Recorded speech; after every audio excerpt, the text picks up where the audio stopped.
ఇక మీదటైనా ఇటువంటి వాళ్ళ ఆ దేశపు దృష్టిలో నేరాలకి పాల్పడకుండా ఉంటారు. అసలు ఈ పెట్టి థెఫ్ట్లు ఏంటండి? రెండోది ఇంకోటి, పాలస్తీనా అనుకూల నినాదాలు చేసినందుకు కూడా డిపోర్ట్ చేస్తున్నారు.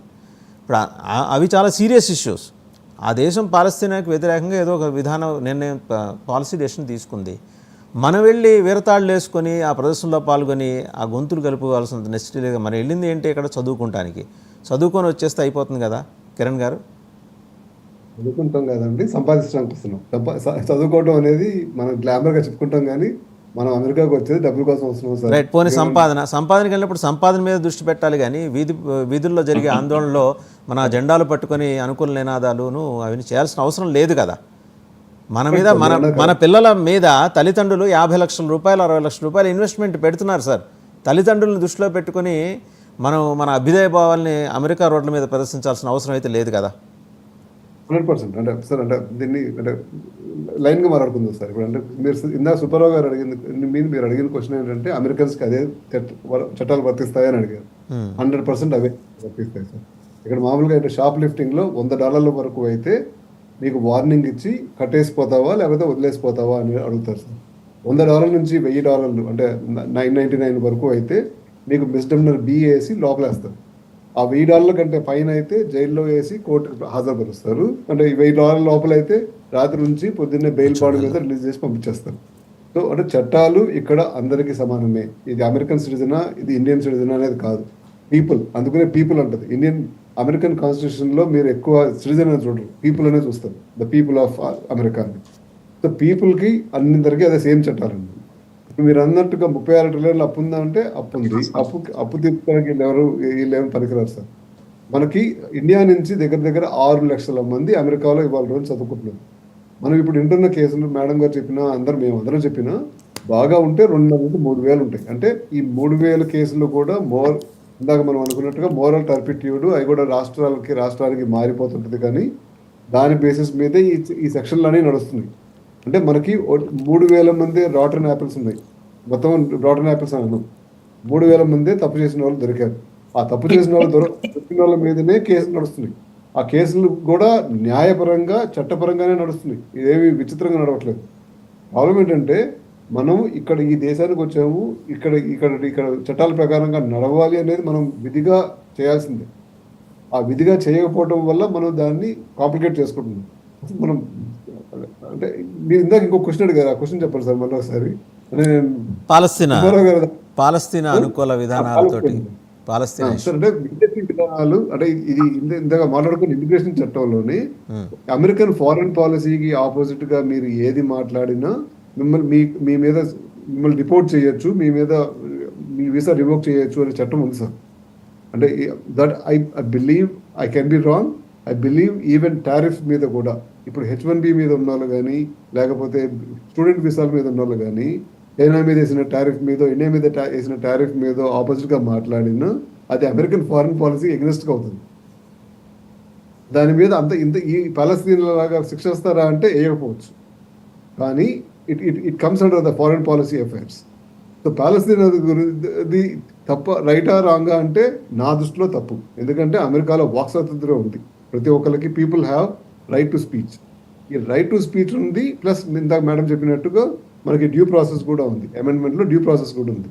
డ్యూ ప్రాసెస్ ఏం చెప్తుందంటే నేను ఇప్పుడు ఒకటి మాట్లాడినప్పుడు నా మీద ఇక్కడ చట్టాల ప్రకారంగా కోర్టుకు హాజరుపరిచి నేను చేశాను అని చెప్తే ప్రూవ్ అయితే అది అది అది అమెరికన్ చట్టాల ప్రకారంగా జైలు పంపించాలని జైలు పంపించవచ్చు.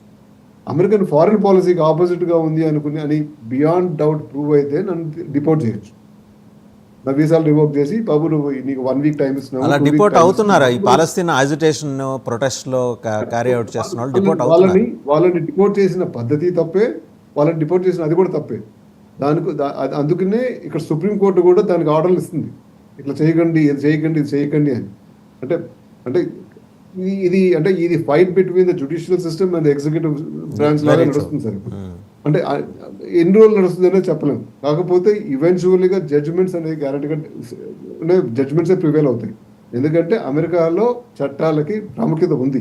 మోడీ అంటే ఇక్కడ నాకు ఓట్లు వచ్చినాయి కాబట్టి నేను ఏది పడితే అది చేస్తాను అని అంటే అమెరికాలో అది అయ్యే పని కాదు. అమెరికాలో జ్యుడిషియరీ సిస్టమ్ అనేది చాలా స్ట్రాంగ్. అంటే ఇది ఇది ఇది ఇది తాత్కాలికంగా మన పిల్లలకు వచ్చిన ఇబ్బందులే తప్ప శాశ్వత ఇబ్బందులు కావు. కాకపోతే మీరు అన్నట్టు 1 monthలో గ్రాడ్యుయేషన్ అయ్యే వాళ్ళకి కొంత ఇబ్బంది, ఒక 6 నెలలు 7 నెలలు టైం ఉన్న వాళ్ళకి అంత పెద్ద ఇబ్బంది అవ్వకపోవచ్చు. ఎందుకంటే 6 నెలలు 3-4 నెలల్లోనే ఇవన్నీ సుప్రీంకోర్టులోనూ డిసిషన్స్కి వెళ్తాయి, సుప్రీంకోర్టులోనూ లేకపోతే జ్యుడిషియల్ కోర్ట్స్లో వెళ్ళి ఇది స్టాండర్డ్ ఆపరేటింగ్ ప్రొసీజర్ నుంచి ఒక ప్రొసీజర్ బయటకు వచ్చేస్తుంది. ఆ ప్రొసీజర్ బయటకు వచ్చేస్తే అందరూ ఫాలో అవడం ఈజీ. మనకి ఏం చేయాలో ఎలా చేయాలో తెలియనప్పుడే మనకి ఈ ప్రాబ్లం ఉంది. సో ఫెడరల్ గవర్నమెంట్ ఆ దిశగా ఒక కమ్యూనిక్ రిలీజ్ చేసి సెన్సిటైజేషన్ ప్రోగ్రామ్స్ నడిపితే బాగుంటుంది. ఒకసారి డాక్టర్ ఫణిరాజ్ కుమార్ గారి దగ్గరికి వెళ్ళాం. డాక్టర్ ఫణిరాజ్ కుమార్ గారు, మీరు ఏమంటారంటే, ఒకటండి, ఆ ఒక్క అంశం మినహా మనం మాట్లాడుకోవటానికి ఏం లేదు. ఏది మాట్లాడినా వచ్చి అక్కడ ఆగుతుంది.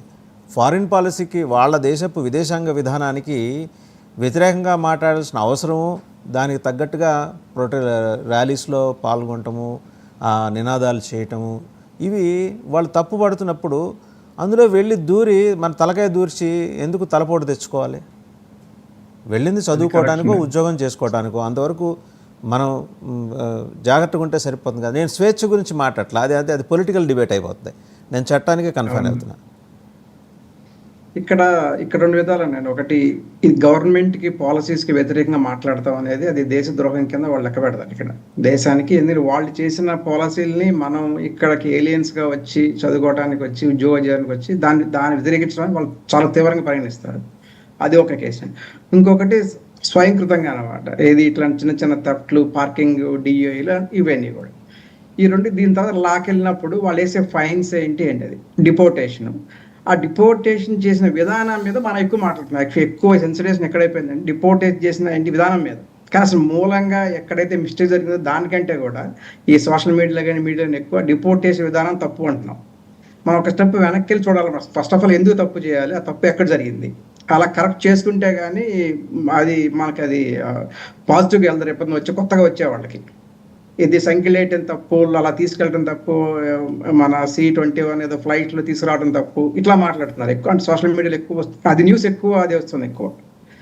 దానికి ఒక 2 స్టెప్పులు ముందుకెళ్తే చేసిన తప్పేంటి, ఆ దేశద్రోహం తప్ప లేకపోతే సెల్ఫ్ తప్ప, అది దాని మీద కొంచెం కాన్సన్ట్రేషన్ ఎక్కువ చేస్తే కనుక వచ్చే పిల్లలకి ఇట్ విల్ బి గుడ్ అంటే అది నేర్చుకుంటే కనుక ఆ యొక్క పాఠాలు. రైట్. ఒకసారి కృష్ణప్రసాద్ గారు, సో మొత్తం 360 degreesలో ఈ అంశాలని మనం డిస్కస్ చేసాం. ఇంకా ఏమన్నా మిగిలి ఉన్నాయా అంటే in the larger interest of student community from our country India నుంచి? ఎస్ డెఫినెట్లీ మిగిలి ఉన్నాయండి. నేను బ్రీఫ్గా చెప్తాను. నా విన్నపం ఏంటంటే, మై రిక్వెస్ట్ ఈజ్, ఇప్పుడు మన డ్రైవింగ్ లైసెన్స్ తీసుకునేటప్పుడు లెర్నర్స్ పర్మిట్ తీసుకుంటాం. లెర్నర్స్ పర్మిట్ ఏం చేస్తాం, డ్రైవింగ్లో మెలకువలు, డ్రైవింగ్లో తీసుకోవాలని జాగ్రత్తలు ఏం చేస్తామని లెర్నర్స్ పర్మిట్లో ఉంటుంది. కొన్ని స్టేట్లో, అమెరికాలో కొన్ని స్టేట్లలో ఆ లెర్నర్స్ పర్మిట్ కూడా చాలా టఫ్గా వస్తుంది, కొన్ని స్టేట్లో కొంచెం ఈజీగా వస్తుందని అందరూ అనుకుంటారు. సేమ్ థింగ్ ఇలా ప్రతి మన దేశం నుంచి